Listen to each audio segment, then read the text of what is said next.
Well, good morning, everyone. It's Saturday morning. It is going to be 70 degrees today, and the ducks are loving it outside. We've moved them to a new location. The weather guesser updated his forecast yesterday, and they were supposed to spend the night outside last night. They still have yet to do that. They'll do that tonight, though. Last night we still got in the mid-30s, and I just didn't feel good about them being out here, especially toward the evening. They were all huddled up under their heat lamps. Today they're going to have to deal because I'm tired of their smell in my living room.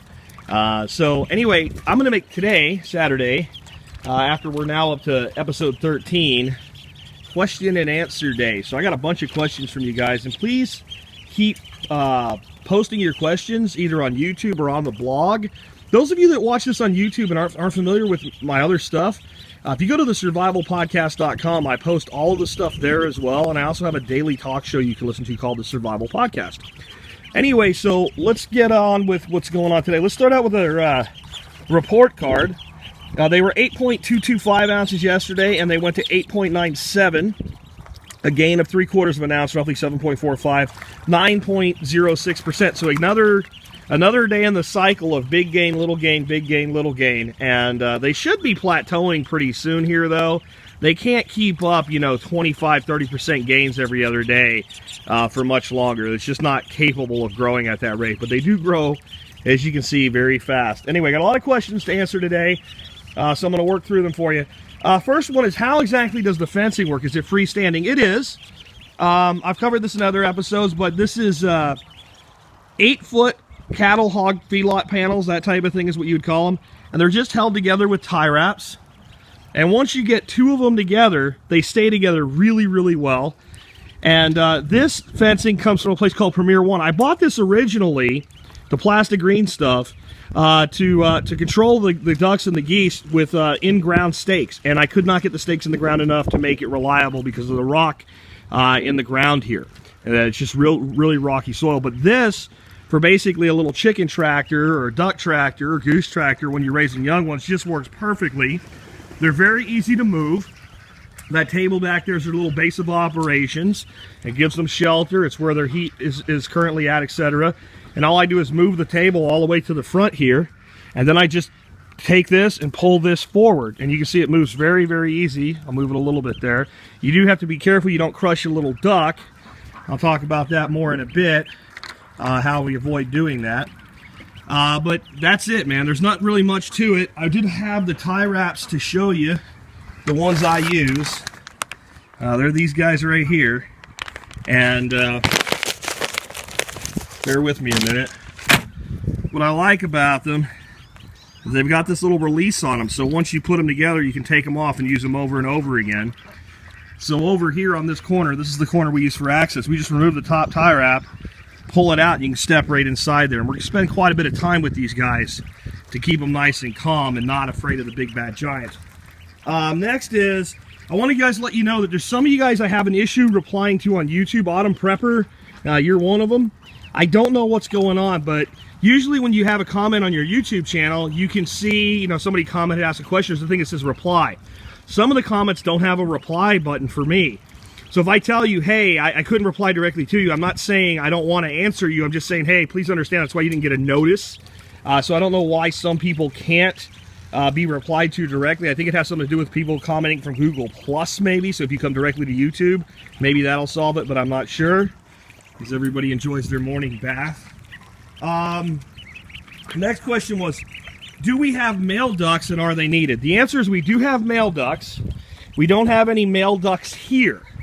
And just so you know, a male duck is called a drake.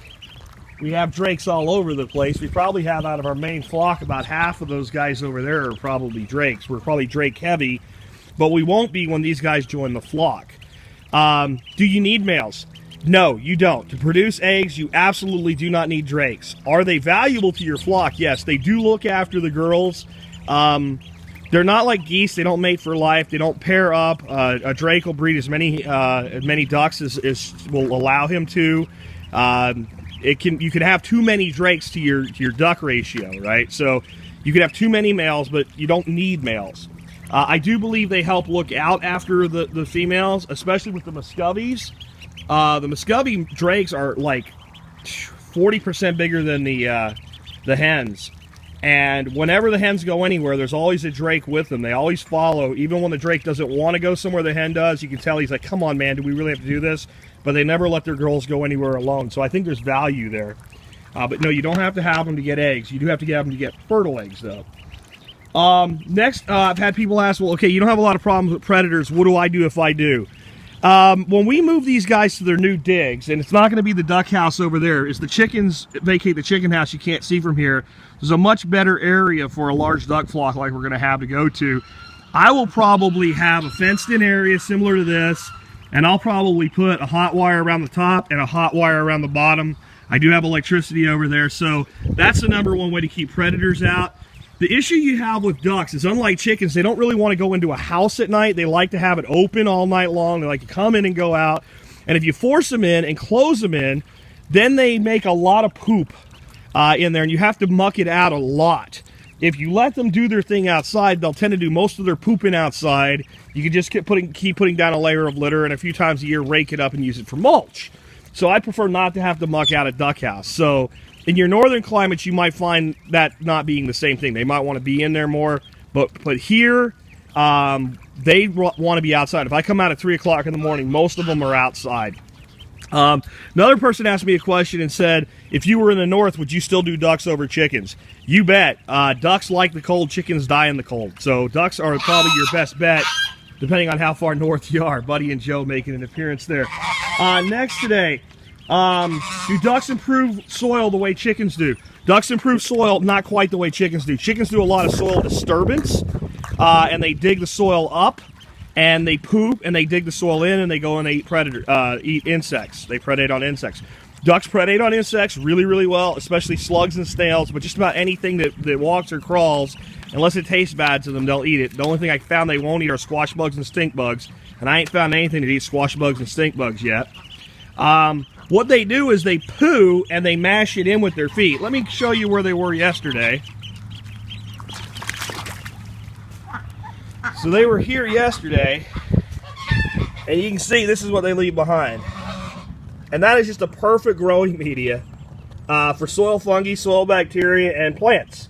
So they don't disturb the soil. They do, if you look here, you see these little holes? When it gets really wet, they put their beaks in there and they filter feed. You can see another hole right there. So they do that, but they don't do anywhere near the damage the chickens do to the landscape. They're easier on it, but if you're trying to till up an area, they're really not going to do that for you unless you can keep it really wet. If you keep it really wet, they'll get their beaks in there and they'll mud it all up. And I have some places that they've turned into kind of little wallows and whatnot. And I'll tell you what we're doing about that later. But if you wanted a place cleared, if you could keep it soaked for a week, you know, just soak it really heavy every day and put your ducks in there, they'll clear it down really, really good for you. It's coming back around here so I can find the rest of my questions. This is going to be the longest episode so far, definitely. What do they eat once they range freely? Well, right now they're eating a lot of this winter grass. And if you look out, everything's turning green this time of year for me in Texas. But my grass is really, really low. That's a direct result of their browsing. They are very good foragers. In the summer, they pretty much live on grasshoppers. They're not interested in much else. But right now, I have way too much browse here because I don't have enough control. So the project this weekend is I'm actually going to be running a fence from that building's corner there out to that fence between my two swales. And I'm going to be running another fence from the house there. And that's going to break my property up into 3 1-acre paddocks. That was another question I had the last week. How much land do we have? 3 acres. We have 1 acre in like a vertical or it's a rectangle over that way that runs long ways. That's separated by that fence right behind the duck house. And then we have 2 acres with the house, and that's perimeter fenced. And basically, we're going to cut it in half with the house and the outbuilding and the garage in the middle, so that we have 3 1-acre paddocks. And when they come out in the morning, they'll be pushed up to the front side where they can go through the forest, but they'll be kept out of here for a few weeks. And I hope to get that temporary fencing in to do that this weekend and let this really start to blow up. And that way I can start applying more discipline. The chickens are now being held in a small yard, and they're not free ranging that acre anymore. I let them out in the evening for about an hour to let that land recover because it's been overgrazed by chickens. So we've now gotten to a point where we've taken the land down pretty far. We've not really overdone it, but we're at a point now where we'll begin to overdo it. So now we need to start applying the discipline of paddock shift. Chickens go away, ducks have to be controlled.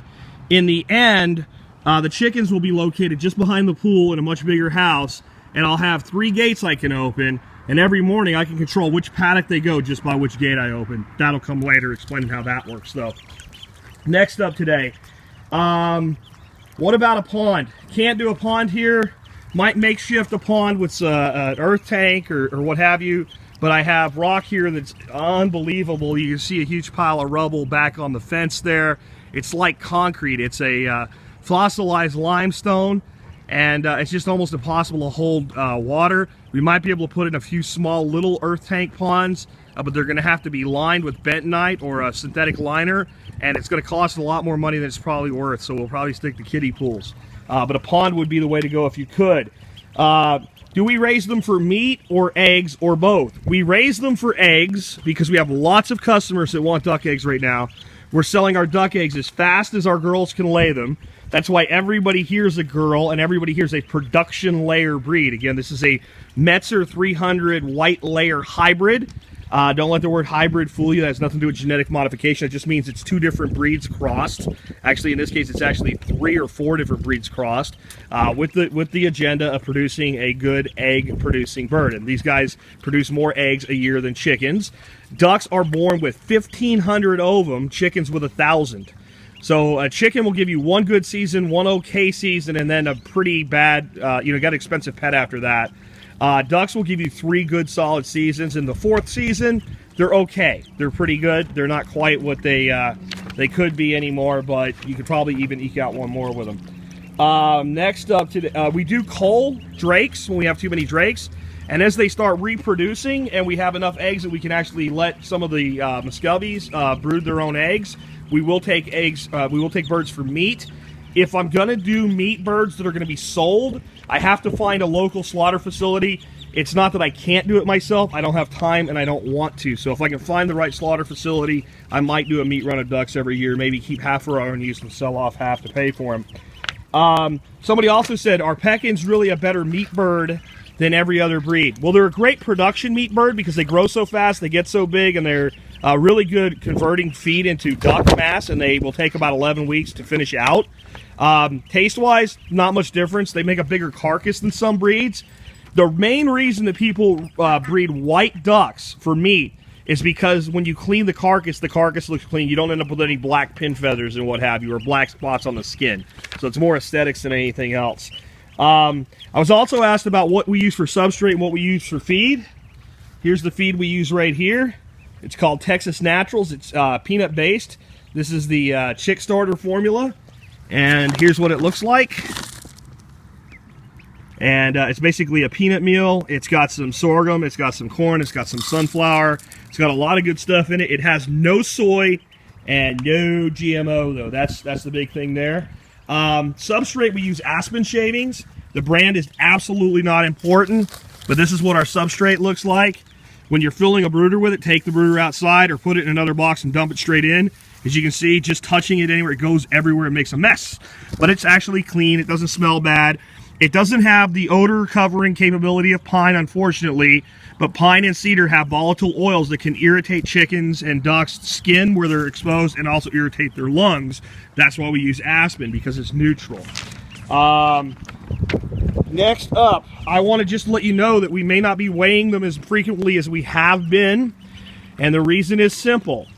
They don't like to be picked up. And if every time you come out every day you're picking them up, you're sending them a message, hey, when the giants come, they're going to pick you up. And they are less likely to calm down and want to be around us. What we're going to start doing is coming out here and having a beer or a cup of coffee in the morning, put a lawn chair right there, and just let them sit around us. One last thing the geese are coming. I wanted to let you guys see what we feed our adult birds is whenever they browse, the adult version of this, the flock maintainer version of this, plus one thing they really like are sunflower seeds. I don't know if everybody can see me right now, but usually this brings them in. Let's see. No show from the adults today. There's a couple. Yeah, here they come. Here they come. So everybody's coming in to munch down on sunflower seeds. They know that sound. And sunflower seeds are something, we throw them a scoop about this size, maybe twice, 3 times a week. Some people also have a big problem feeding ducks bread. I don't, but it's not a good idea to do often. I give our ducks bread about once every 2.5 weeks or so. I consider it cake for them. It's not the best thing for them, but cake's not the best thing for me, and occasionally I eat a piece or I eat a cookie.